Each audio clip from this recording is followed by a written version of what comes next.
Oi, pessoal, tudo bom? Hoje a nossa aulinha de revisão de questões vai ser sem você me ver. Mas também o que interessa mesmo é você ver as questões, né? Então ele diz aí, ó. Para variar de 60 graus Celsius a temperatura de M kg de água, foi utilizado toda a energia produzida pela queima de 100 gramas de etanol. Etanol é o álcool etílico. C2H6O, a fórmula dele, tá? Aí ele diz, para essas condições, considere os seguintes valores. Aí ele dá o poder calorífico do etanol, que é 30 kJ por grama, e o calor específico da água, que é 4,2 joules por grama por grau Celsius. Aí ele quer saber o valor de M, a massa. E ele quer essa massa em quilogramas. Mas ele quer também o valor, pessoal, aproximado. Então a gente já sabe que tem conta, né? Aí vê bem, a massa do etanol é de quanto? De 100 gramas, não é isso? Olha, massa do etanol. Deixa eu escrever aqui então. A massa do etanol é de quanto? Esse rapaz, a massa do etanol é de 100 gramas. Eu sempre que vou fazer uma questão, eu boto os dados desde que eu era estudante, tá? Outra coisa que ele nos dá é o poder calorífico. Eu vou escrever aqui, ó, poder calorífico do etanol, que é de quanto? Ali, tá logo em cima, ó. 30 kilojoules. 30 kilojoules. Certo? Então, vê bem. 30 kilojoules por grama. Vamos resolver nosso primeira regrinha de 3, ó. 1 grama de etanol tem quanto, pessoal, de calor? 30 kilojoules. É verdade. 1 grama tem 30 kilojoules. Mas eu não tenho 1 grama. Eu tenho quanto? 100 gramas. Então aqui eu tenho X. Olha que conta difícil. 100 vezes 30, que dá quanto? Exatamente. Olha aí. Vai dar exatamente 3.000. Essa é a energia produzida para aquecer a água. Pessoal, você tem que interpretar isso, tá? Isso é o quê? A energia produzida para o quê? Vou escrever aqui, tá? Para aquecer a água. Concorda comigo? Não é verdade? Aí agora eu tenho a massa da água, tá certo? E eu tenho o quê? Eu tenho que a quantidade de calor, ok, é igual ao quê, pessoal? MC delta T. Vai ter variação de temperatura, não é verdade? Então veja, quem é a quantidade de calor? 3.000. Exatamente. 3.000 kilojoules. Quem é a massa? Sei lá, quero saber, ele pediu. Quem é o calor específico? Olha, 4,2, pessoal. Aqui está em joule. Joule. Joule. Tá? E aqui tem delta T, que é 60 graus Celsius. Que foi a variação que ele nos deu. Para variar, ó, em 60 graus. Tá certo? Cuidado, tá? Vê bem. Aqui está em joule. E aqui está em kilojoule. Cuidado para você quando fizer essa conta. Se você não tiver muita facilidade em matemática, você pega e transforma todo mundo, tá certo? Porque aqui, ó, a massa, como aqui está em joule e aqui está em kilojoule, a massa vai ser em quilograma, tá bom? Então aqui vai dar 11,9 quilograma, que dá aproximadamente quanto? 12 quilogramas. Então, a resposta da questão, letra D, 12 quilogramas para a questão de número 1. Bonitinha, pessoal? Gostou? Então, era só a gente se divertir fazendo essa questão, tá certo? Então, lembre-se, ó, toda a energia do aquecimento da água vem da queima do etanol, tá certo? Que é o quê? Que é o produto do calor específico pela sua massa. Como essa energia é a responsável pelo aquecimento da água, que é dado pelo produto da massa de água, que queremos descobrir, pelo calor específico e pela variação de temperatura, temos que a energia do etanol é igual à quantidade de calor da água, que é a massa pela quantidade, né, do calor específico pela variação da temperatura. Então, é fazendo direto, fazendo a questão. Então, primeira resposta feitinha direta. 2. O diborano B2H6 é um hidreto de boro altamente reativo, sendo considerado um possível combustível e propelente de foguetes em programas espaciais. O cálculo da energia envolvida na síntese de um molde de borano pode ser feito utilizando a lei de Hess. Considere a equação das seguintes reações. Ele dá 3 equações, tá? Com base nessas reações e nos calores envolvidos nos processos, pessoal, veja, ele não deu ΔH, tá? Ele deu o calor envolvido na reação, tá vendo? Olha, a gente tem que transformar isso em ΔH, tá certo? Aí ele diz, com base nisso, né, são feitas as seguintes afirmações. Aí ele diz, a reação de número 2 é exotérmica, as 3 são exotérmicas e tal. Vamos embora. Primeira coisa, ele diz que a reação de número 2 é exotérmica. Vamos ver? A reação de número 2, a gente pode escrever aqui, ó, B2H6 mais 3 mols de oxigênio, tá certo? Olha, menos o quê? 2035. Essa reação é exotérmica, concorda?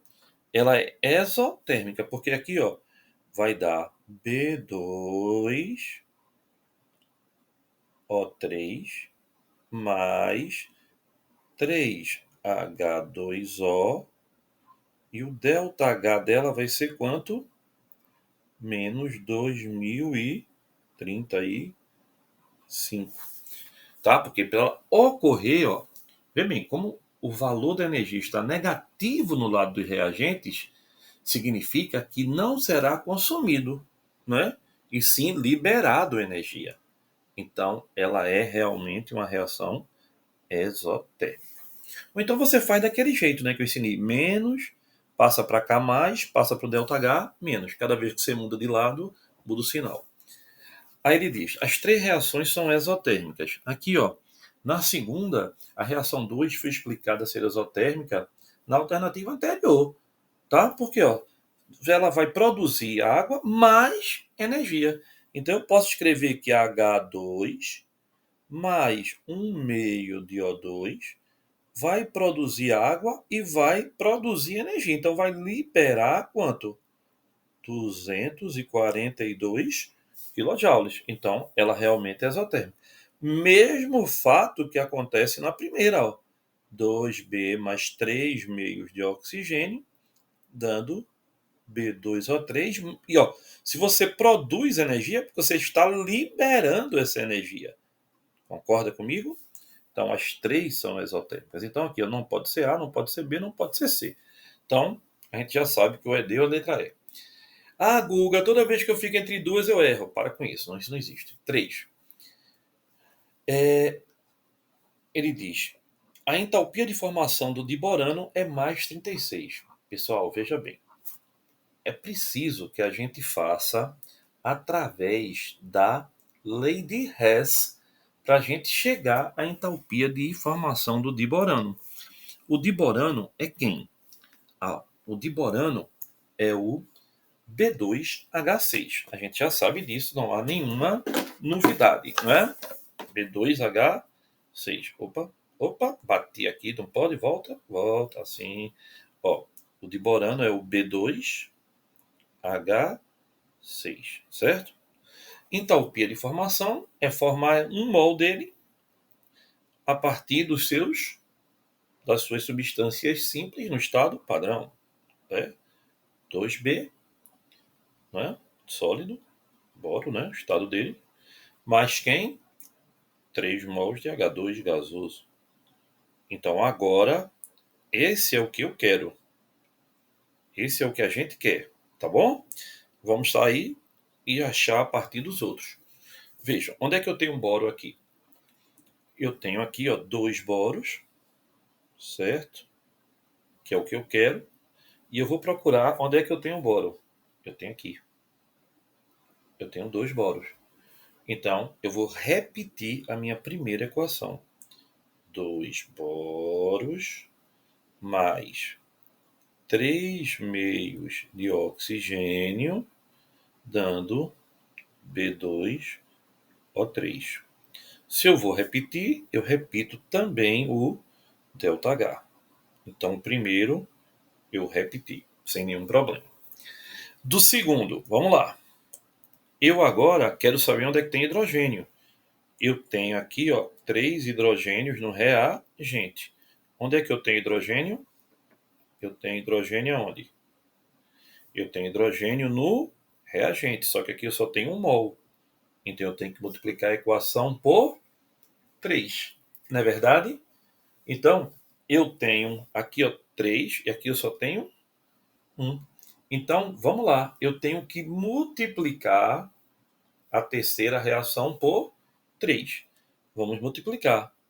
3H2 mais 1,5, né? 1,5 O2, dando 3 águas. Se eu multiplico por 3, eu também multiplico o ΔH por 3. Então, menos 3 vezes 6, 3 vezes 2, 3 vezes 4, 12, 3 vezes 2, 6, 7, 2, meia. Menos 7, 2, meia. Pronto. Tá resolvido aqui. Só um minutinho aqui para não ficar feio demais, né? 3 vezes 1, 3 meios, né? Que é 1,5. E agora, vamos mudar aqui a nossa perspectiva. Vamos agora para o B2H6, que aqui está no reagente e ali está no produto. Então eu vou apenas inverter. Não vou fazer nada, só inverter. Como é que eu vou inverter? B2, B2O3, certo? Mais 3H2O, dando quem, pessoal? B2H6 mais 3O2. Se eu vou inverter o ΔH, que vai passar a ser mais 2035.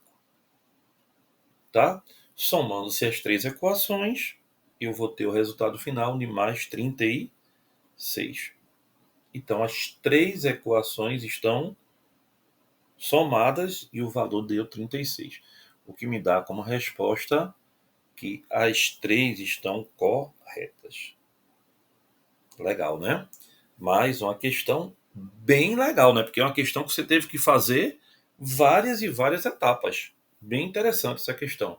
Então, vamos embora. Olha aí. Gostaram dessa? Guga, não tem que somar, né? Tem, mas nem precisa, pessoal. Mas, ó, se quer, vamos lá. Aqui, ó. B2O3 com B2O3. Certo? Aí, ó. 3 meios de O2 com 3 meios de O2, que dá 3, com 3O2, 0. 3H2O com 3H2O, tá certo? E aí, ó, 2B, 3H2O e 2BH6. Perfeita, linda e maravilhosa. Questão 3. Vamos lá. O gráfico abaixo representa o diagrama de aquecimento de 1 mol de água, certo? Assinale com V verdadeiro e F falso as afirmações abaixo sobre as informações obtidas a partir desse diagrama. Bora lá. Veja, o segmento de reta AB, CD e EF, ou seja, aqui ó, AB, se eu botar da mesma cor é demais, né? Inteligente da minha parte, CD e EF, representa processo de aquecimento. E os segmentos B, C e DE, ou seja, né, representam processos de mudança de estado físico. Bem, meu povo, a gente sabe exatamente que numa substância pura, né, quando a gente tem uma substância pura, o gráfico representa-se o quê?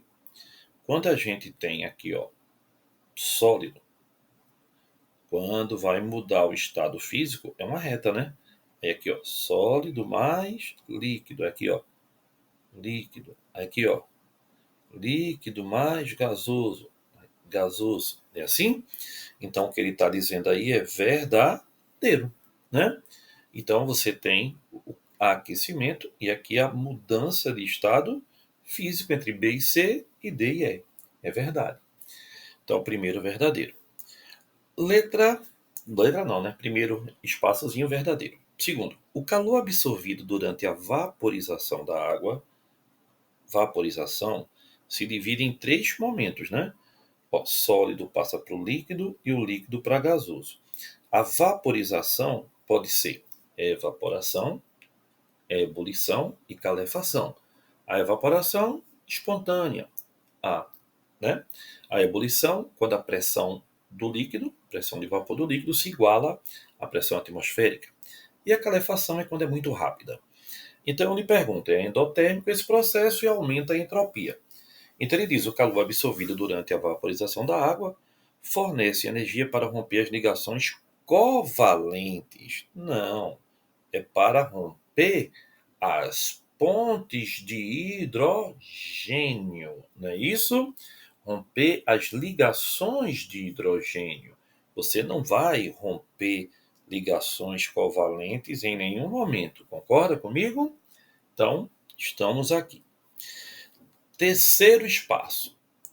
A variação de entalpia ΔH total para a obtenção de um mol de vapor de água a 100 graus a partir de um mol de água sólida a zero é de mais 54,2.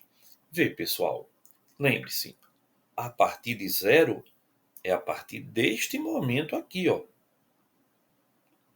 Começou aqui e vai chegar até onde? Até aqui, ó. Tá certo? Obtenção de um mol de vapor d'água. Então, quando eu vou ter isso, eu vou ter quanto? 6 mais 7,5 mais 40,7, que vai me dar 54,2 kJ. O que me dá verdadeiro nessa alternativa, né? Então, a resposta também é verdadeira, né? E agora, a condensação de 6 gramas de vapor de água a 100 graus, condensar, olha aqui, certo? A 100 graus libera 13,6 kJ. Vê bem, pessoal. Veja, a água, a água pesa quanto? 18 gramas, né? Por mol. Então, a água líquida vai virar vapor de água, né? Assim? Então, 18 gramas de água, tá certo? Para ela condensar, ó, ela gastou quanto? 40,7 kJ, certo? Se formos apenas com 6 gramas, um terço disso é que vai ser gasto, que vai dar aproximadamente quanto? 13,6 aproximadamente, tá? Que é verdadeiro também. Questão bem interessante, viu? Muito legalzinha. Eu gostei muito dessa questão. Bastante interessante. Concorda comigo? Boa essa questão, hein? Leitura de gráfico. Se liga aí. Refaz essa questão. Então, qual é a sequência que ficou? Não lembro não. Ficou VFVV. VFVV. Letra C. Vamos embora. Opa! Questão 4. Vamos ver.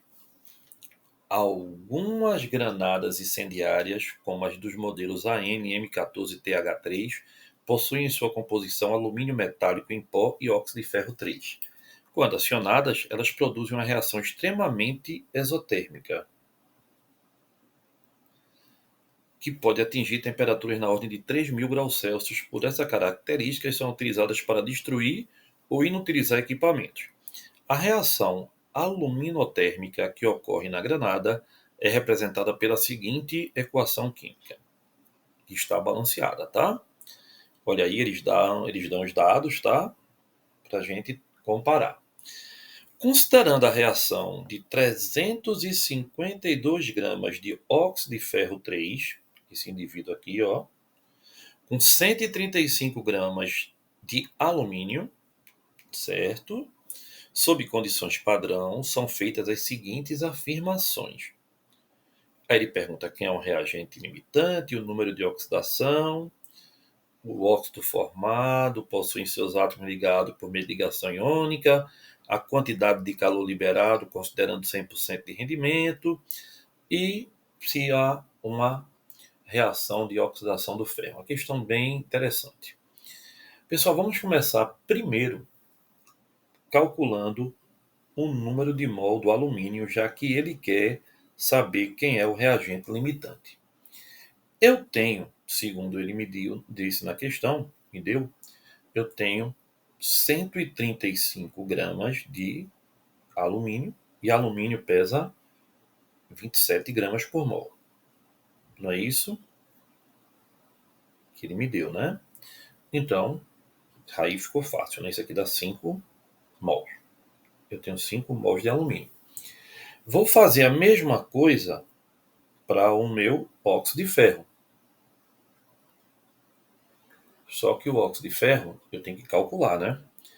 Fe2O3. Aí, olha, ferro é 56 vezes 2 e oxigênio é 16 vezes 3. 112 com 48.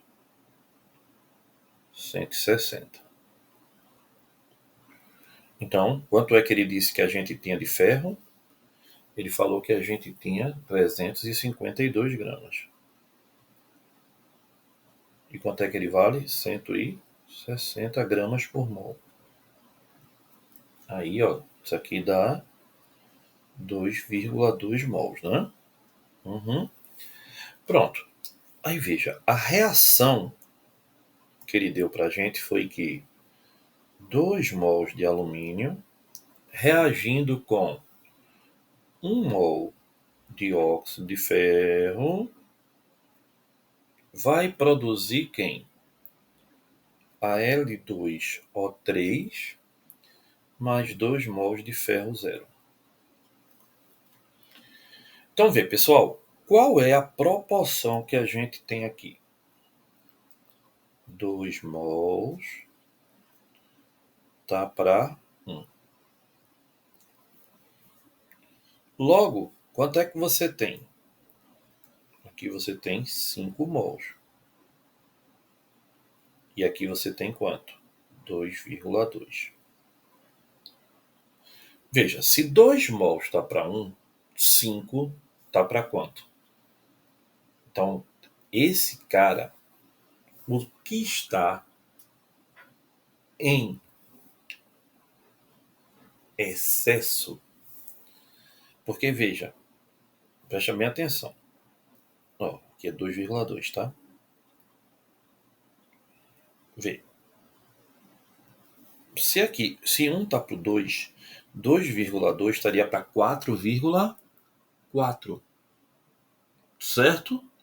Então, o nosso amigo aqui, 5, se 2 está para 1, 5 teria que estar para 2,5. Então, esse cara está em excesso. Logo, o F2O3 é o meu limitante.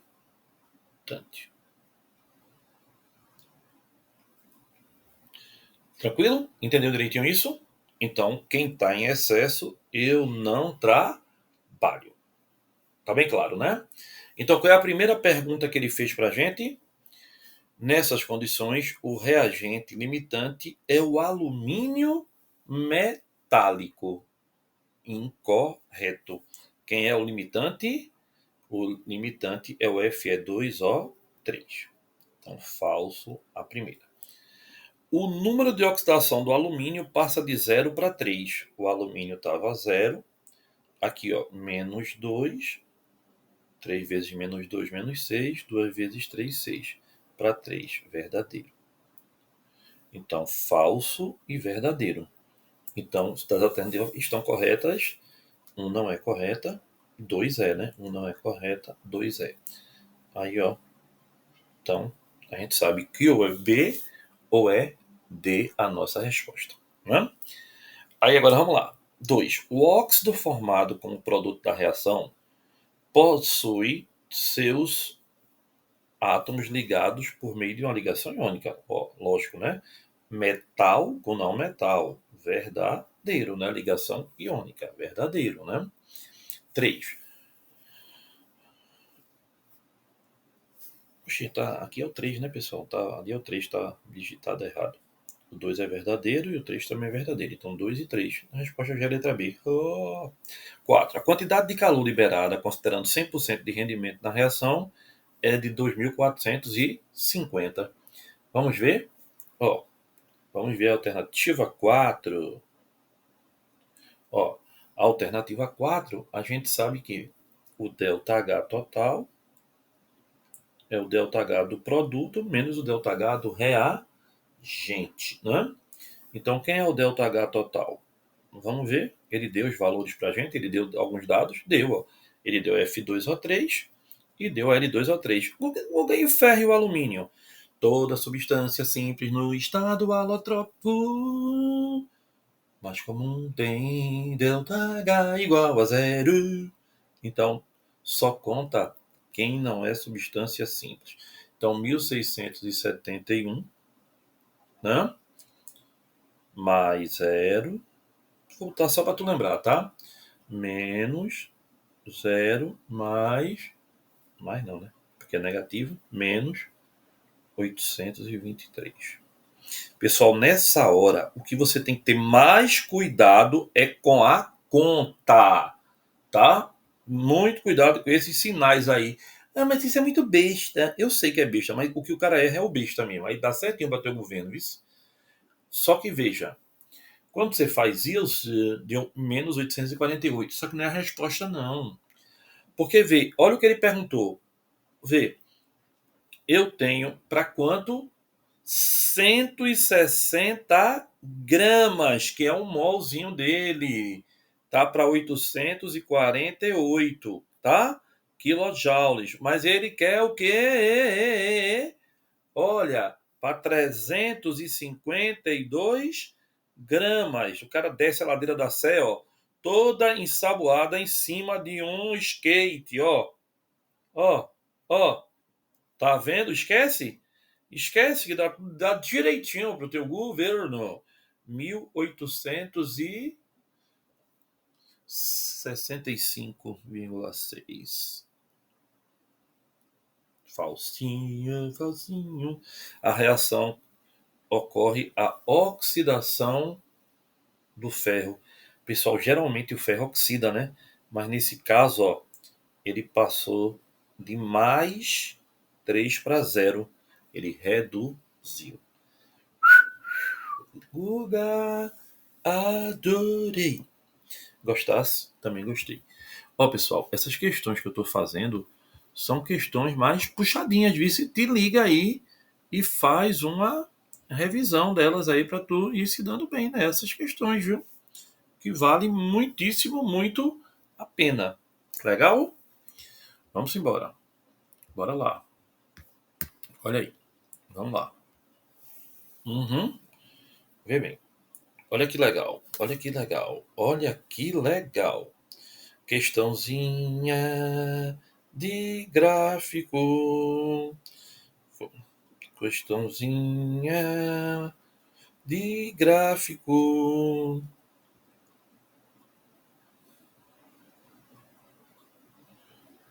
Questãozinha de gráfico. Vamos lá. O ácido sulfúrico está entre as principais matérias-primas para a indústria química, e uma das etapas de sua produção envolve a conversão de dióxido de enxofre a trióxido de enxofre segundo a reação, certo? O gráfico que se segue mostra a variação do rendimento dessa conversão. Pessoal, preste atenção. Ó, o gráfico que se segue mostra a variação do rendimento, tá? Dessa conversão em função da temperatura, ó. Ó, e aqui temperatura. Então, veja. Aqui, ó. Rendimento. Rendimento. E aqui temperatura. Aí ele coloca, veja. Vamos lá. Escreva a expressão constante de equilíbrio da reação entre o dióxido de enxofre e o oxigênio molecular, formando o trióxido de enxofre numa dada temperatura. Escreva a equação balanceada da reação que representa a obtenção de ácido sulfúrico a partir da reação entre trióxido de enxofre e água. E com base no gráfico de rendimento da conversão do SO2 em SO3 em função da temperatura e do princípio de Le Chatelier, determine se essa reação é exotérmica ou endotérmica. Com base no princípio de Le Chatelier, informe o efeito com o aumento da pressão exercida sobre o sistema químico inicialmente em equilíbrio, terá sobre o rendimento do SO3 formado quando foi estabelecido um novo equilíbrio. Questão zaça, viu? Vamos lá.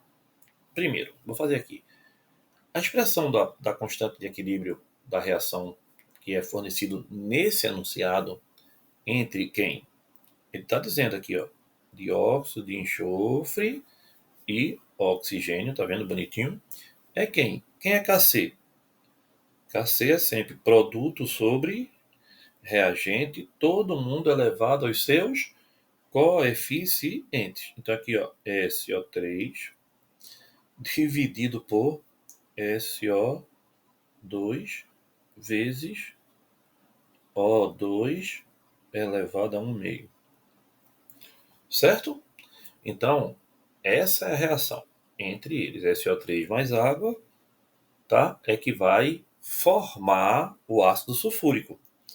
Ó, SO3 mais quem? Água, que é um óxido ácido, né? É que vai formar o ácido sulfúrico. Óxido ácido mais água formando um ácido sulfúrico. Então aqui responderia a letra A. Aí a letra B da questão, olha que legal. Também ainda com base no gráfico, a gente percebe que aumenta o rendimento claramente, tá? Com a diminuição da temperatura. Vê, pessoal, quando diminui a temperatura, aumenta o rendimento. Aqui, ó, a temperatura está diminuindo, tá vendo? E o rendimento está aumentando. Então, quando diminui a temperatura, aumenta o rendimento, certo? Então, com base no gráfico, a conversão do SO2 em SO3, quando em função da temperatura, então no princípio de Le Chatelier, se você está diminuindo a temperatura e ela está aumentando, a reação ela é beneficiada pela diminuição da temperatura, então ela é exotérmica, certo? Quanto menor a temperatura, maior o rendimento. Então, quer dizer que ela é uma reação exotérmica. O efeito do aumento da pressão exercida sobre o sistema químico, sobre o rendimento de SO3, formado nas condições descritas. Então, veja, o que é que eu tenho aqui? Ó? SO3, eu bati aqui, SO3, tá certo? Gasoso mais O2 gasoso, SO2 gasoso mais 1/2 de O2 gasoso dando SO3, o equilíbrio será deslocado para o lado com menor coeficiente. Ó, SO2 gasoso mais 1/2 de O2 gasoso. Então tem quanto de gás aqui? 1,5 mol. dando quem? 1 mol de SO3. Então tem quanto aqui? 1 mol. Se você aumentar a pressão, vai para o lado que tem menos. Qual é o lado que tem menos? Para a direita.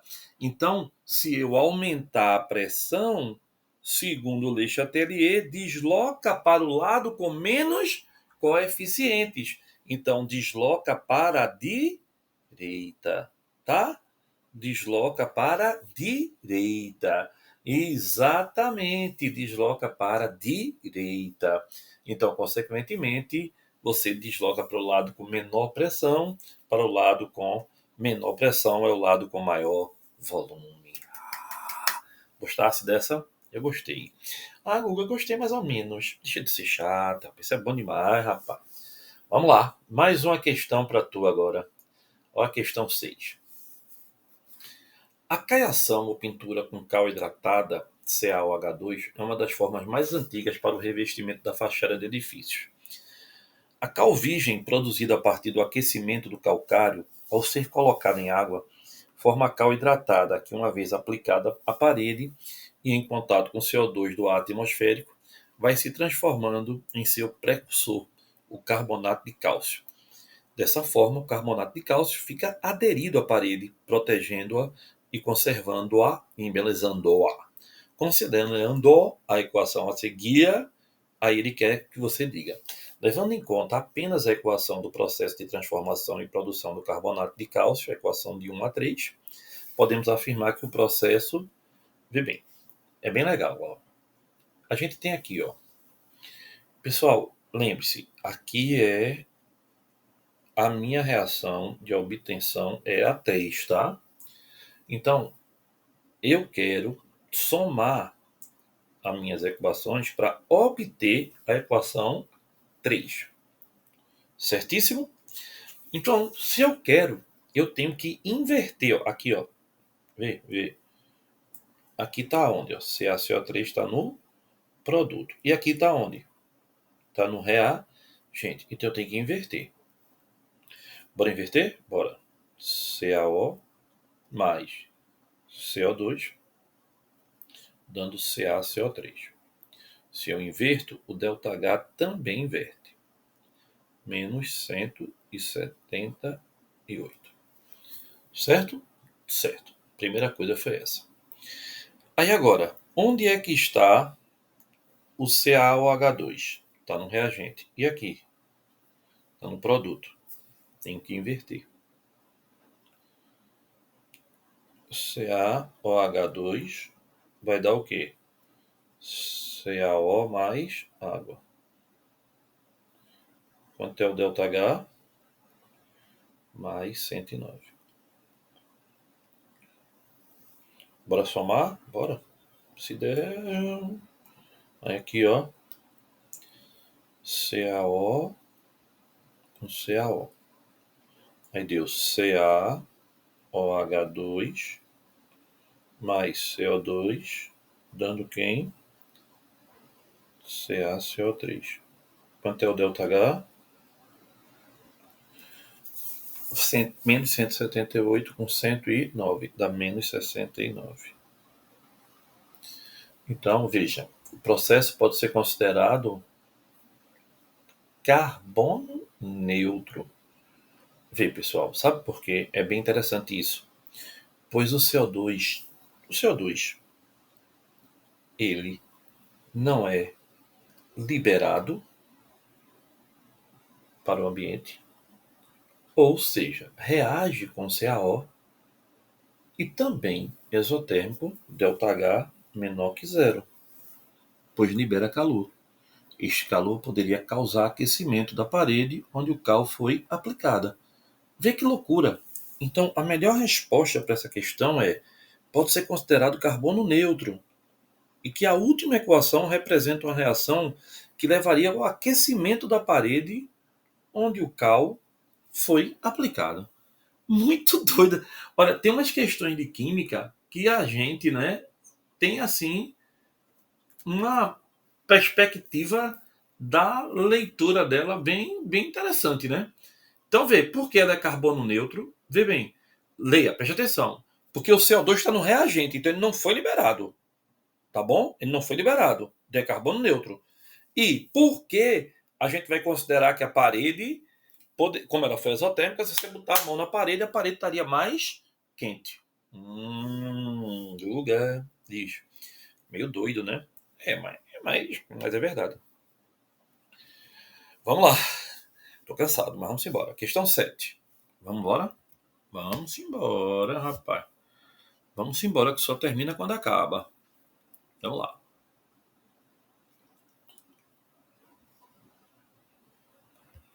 Olha aí. Parte da energia que ingerimos quando nos alimentamos é utilizada apenas para manter nosso organismo funcionando. A tabela mostra valores aproximados de consumo de energia, potência média diária, por algumas estruturas do corpo de um ser humano adulto: cérebro, rins, fígado, coração e músculos. Aí ele diz: na embalagem de um pacote de arroz há a seguinte informação: valor energético de uma porção de 50 gramas, 700 kJ. Sabendo que uma hora, que é igual a 3.600 segundos, a quantidade de arroz que uma pessoa adulta precisa ingerir apenas para repor a energia gasta pelas estruturas indicadas na tabela em um intervalo de tempo de 10 horas é de aproximadamente. Vamos lá, pessoal. Veja. 24 horas, que é um dia, não é verdade? Uhum.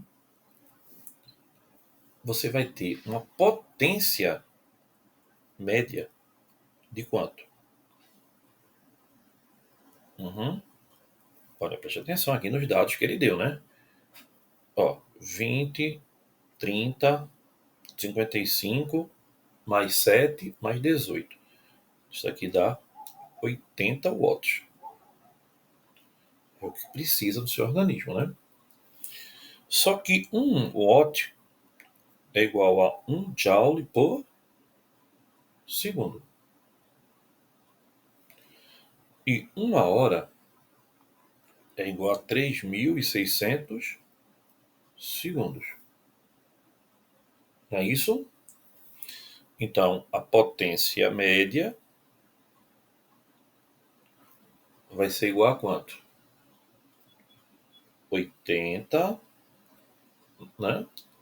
Joules, que é quanto? 1 hora por 3.600 segundos, certo? Isso aqui, pessoal, vai dar... É muito número. 288... É isso mesmo. 1.000 joules. Certo? Ou seja, 288 kilojoules por hora. Nossa potência. Só que eu estou querendo por 10 horas, ó. Certo? 2.880 kilojoules. 10 horas. Então, 50 gramas de arroz, aí comer arroz que só a peste. 50 gramas de arroz dá 700 kilojoules. Mas, como eu quero 2.880 joules. Então, vamos comer quanto? 205,7 gramas de arroz. Se nem tem. É aproximadamente, rapaz, 200 gramas de arroz. Essa questão foi mais de matemática do que de química, tu concorda? Muito mais de matemática do que de química. Muito mais. Muito mais de matemática do que de química. Vamos lá. Olha aí. Outra legalzinha. Vamos 8. Considere as seguintes informações sobre óleo diesel, uma mistura de hidrocarbonetos, de fórmula geral CnH2n mais 2. Fórmula média 112H26, massa molar 170, poder calorífico de 45.000 kJ por quilograma. Um gerador de potência igual a 180 kW trabalhou sob o regime de potência máxima durante 1 hora. Pessoal, vai grifando aí, tá? Caso fosse possível transformar a energia elétrica, toda a energia que se obtém pela queima do óleo diesel, a quantidade de óleo diesel consumida pelo gerador em 1 hora em 1 hora seria aproximadamente, veja, de novo, né? 1 watt é 1 joule por segundo, tá? A sua potência que ele deu aí a gente é de quanto? 180, o quê? Kilowatt, né? Que é o quê? 180 kJ por segundo. Só que ele quer em 1 hora. Então, isso aqui vai ser em 3.600 segundos, que é 1 hora. Tá legal? Então, quem é potência? Potência é trabalho sobre o tempo. Concorda comigo? É isso?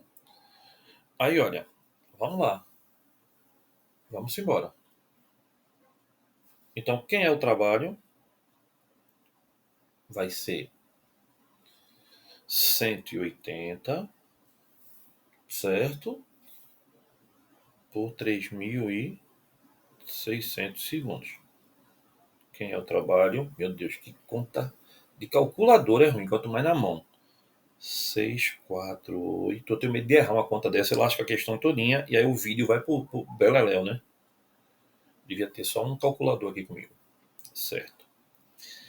Aí vê, pessoal, o poder calorífico desse indivíduo, né, é de 45.000, o quê? Kilojoule por quilograma. É isso? É. Então eu tenho 45.000 kilojoules para cada 1 quilograma de óleo. Só que você não tem 45.000, você tem isso aqui, ó, 648.000, que vai dar X. Então, ao fazer essa pequena continha, o seu X é 14,4 quilos do óleo. Mas 1 quilo tem 1.000 gramas. Então você tem 14.400 gramas. Certo? Pronto. Quem é o número de mol que ele quer saber? Quem é a massa? 14.400 gramas. E quem é o mol? 170. Que ele deu pra gente. Embora o óleo desse seja um... Por isso que ele botou massa molar média, né? Porque ele é uma mistura, tá? 84,7 mol. Como ele quer aproximado, 85 mol. Eita, pessoal! E aí, aguenta mais uma? Vamos lá. Então, se aguenta, a gente faz. Vamos embora. 9. Olha aí. Considere a seguinte descrição de um composto orgânico. Apresenta 5 átomos de carbono em sua cadeia carbônica, classificada como aberta, ramificada e insaturada. A estrutura da cadeia carbônica apresenta um carbono com hibridação do tipo sp, apenas 2 carbonos sp2 e os demais carbonos sp3. 3. O composto é um alcadieno com massa molar 68. Aí ele dá os dados, diz que o volume molar é 22,4 da energia de ligação. Em relação ao composto acima descrito, são feitas as seguintes afirmações. Pessoal, vê bem. Primeiro, a gente tem que saber quem é o composto, né? Ele diz que o composto tem o quê? Qual foi o dado do nosso querido composto? Um alcadieno de massa molar 68. Alcadieno é CnH2n-2. Então, 12, é isso? 12N mais 2N menos 2 igual a 68. 14N igual a 64. N igual a 64 por 14. É isso? Quanto é 64 dividido por 14, meu povo? 64 não, né, Gustavo? 66, né? E... é 66?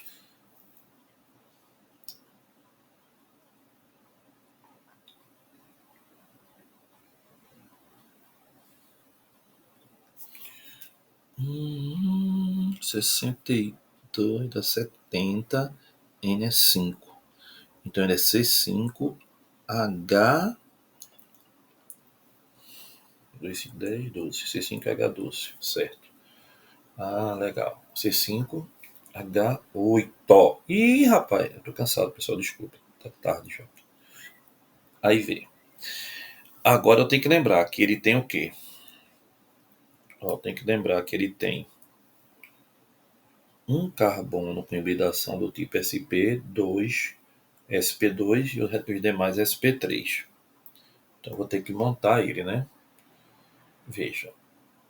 Ele vai ter que ter um carbono do tipo sp. Então tem um com dupla, certo? Aí tem dois carbonos sp2. Então vai ter um com uma dupla de um lado aqui, esse sp2, e esse aqui sp2. 1, 2, 3 e o resto é sp3. Um para cá e um para cá. Então aqui, ó. Esses daqui, ó, sp3, sp3. Os vermelhos são sp2 e os outros são... e o outro é sp, o azul é sp. Certo. Então vamos lá. Vamos agora responder a questão.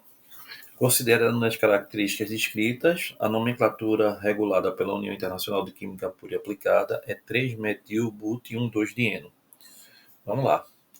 Ó, correta, né? O composto apresenta...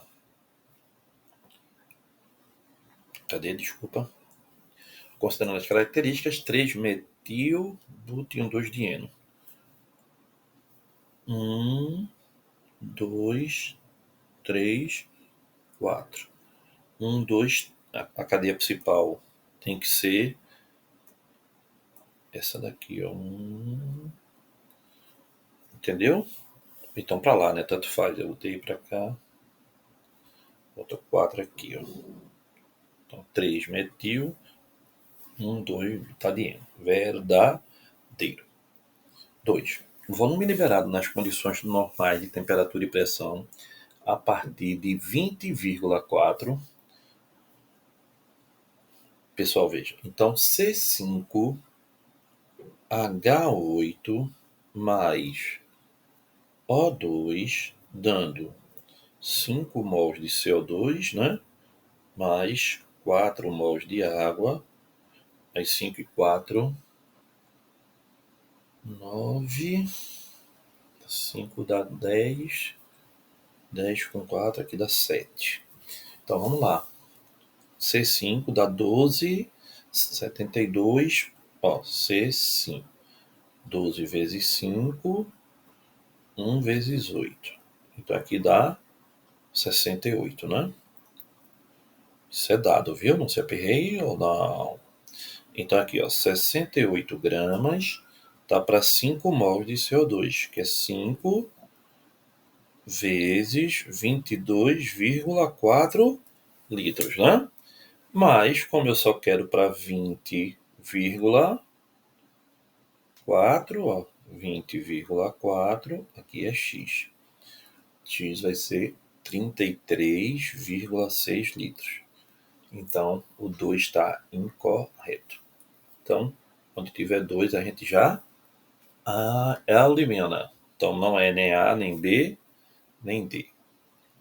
Terceira.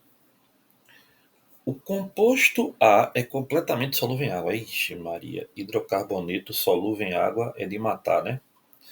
4. A entalpia de combustão teórica do composto A é menos 3001. Vê, pessoal. Ele deu as energias de ligação, tá certo? Então, vamos lá.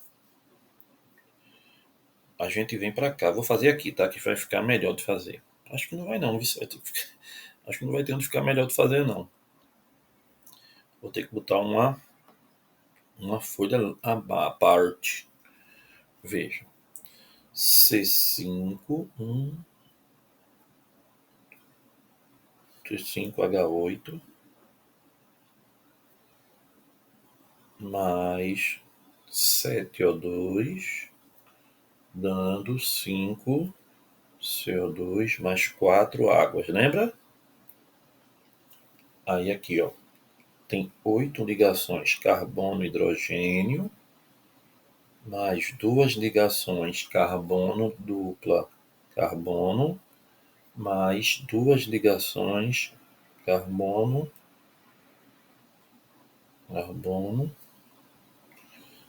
mais 7 ligações oxigênio dupla oxigênio. Isso aqui é o reagente, tá? Aí aqui no produto tenho 5 ligações vezes 2 C dupla O, né? Mais 4 ligações vezes 2 HO. Então aqui vai dar, substituindo os valores, 8 vezes 413, aquela tabelinha lá da frente. 2 vezes 614, mais 2 vezes 348, mais 7 vezes 495. Toda quebra no reagente é endotérmica e toda formação é exotérmica.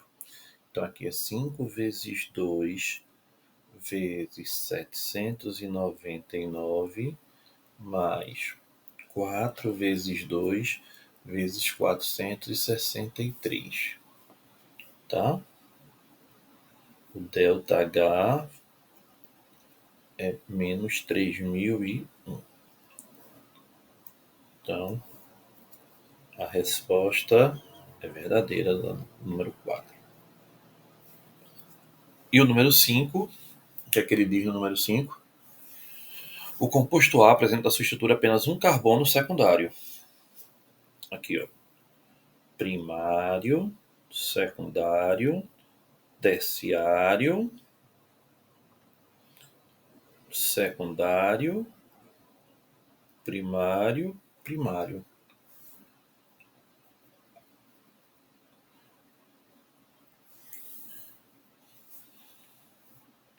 Secundário, só tem um. Secundário, um secundário. Terciário. Esse carbono aqui não existe, né?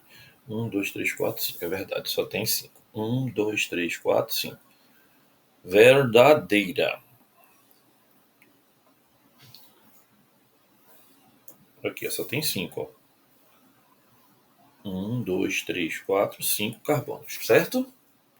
Então, verdadeira questão. E agora, pessoal, vamos terminando a questão de número 10. Vamos lá? Hess, olha ele aí, né? Ele desce a equação linda e diz assim, ó. Utilizando a lei de Hess, determine a variação de entalpia da reação de formação do eteno gasoso a partir de hidrogênio gasoso e carbono grafite. Veja, ele quer que você chegue na reação a partir de quem? De hidrogênio e de quem? Carbono, para chegar em quem? No eteno. Essa é a minha equação que eu desejo. Então, primeiro, onde é que tenho C2H6? Aqui está no produto, aqui está no reagente. Então, a primeira eu vou ter que inverter. Basta inverter. Se eu inverter, o ΔH passa a ser quanto? Mais 1558,3. Legal. 2 agora aqui, ó. Onde é que eu tenho... Sim, vou ter que inverter, vou ter que escrevê-la, né? Invertidazinha aqui. Vamos lá. Vamos inverter a primeira.